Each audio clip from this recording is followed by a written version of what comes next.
हम मोदी शाह को जानते भी नहीं थे। नितिन गडकरी का नाम लेकर बीजेपी पर भड़के उद्धव ठाकरे। शिवसेना यूबीटी चीफ उद्धव ठाकरे ने भारतीय जनता पार्टी की पहली सूची जारी होने पर प्रतिक्रिया दी है। इस दौरान उन्होंने केंद्रीय मंत्री नितिन गडकरी का नाम लिस्ट में नहीं होने पर जमकर नाराजगी जाहिर की। उन्होंने कहा कि हम मोदी और शाह जैसे नामों को जानते भी नहीं थे। भाजपा ने शनिवार को 195 उम्मीदवारों के नामों का ऐलान कर दिया है। रविवार को एक कार्यक्रम के दौरान ठाकरे ने कहा कि हम भाजपा को प्रमोद महाजन और गोपीनाथ मुंडे की वजह से जानते हैं। हमारे उनके साथ पारिवारिक संबंध हैं और महाजन को भाजपा शिवसेना गठबंधन का आर्किटेक्ट कहा जाता था। गडकरी बाद में आए। हम मोदी और शाह जैसे नामों को जानते भी नहीं थे। ठाकरे ने कहा कि उन्होंने मुंबई पुणे एक्सप्रेसवे और मुंबई में 55 फ्लाईओवर बनाकर बहुत अच्छे काम किए हैं। वे कद्दावर भाजपा नेता हैं, लेकिन उनका नाम उम्मीदवारों की पहली सूची में नहीं है। उन्होंने आय से अधिक संपत्ति के मामले में फंसे कृपा शंकर सिंह का नाम लिस्ट में होने पर हैरानी जाहिर की।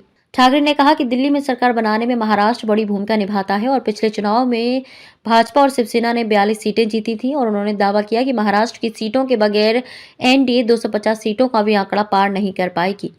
उन्होंने कहा कि इस बार भाजपा ने नारा दिया है अब की बार 400 पार, लेकिन मैं कहता हूं कि अब की बार भाजपा तड़ी पार। उन्होंने कहा कि वे मोदी की नहीं बल्कि तानाशाही के खिलाफ हैं। उन्होंने कहा कि हमें लोकतंत्र चाहिए और इसलिए हम एक विकल्प पेश कर रहे हैं। हमारे बीच मतभेद हो सकते हैं, लेकिन हम साथ लोकतंत्र बचाने के लिए आए हैं। उन्होंने मणिपुर का मुद्दा उठाया और प्रधानमंत्री नरेंद्र मोदी पर निशाना साधा।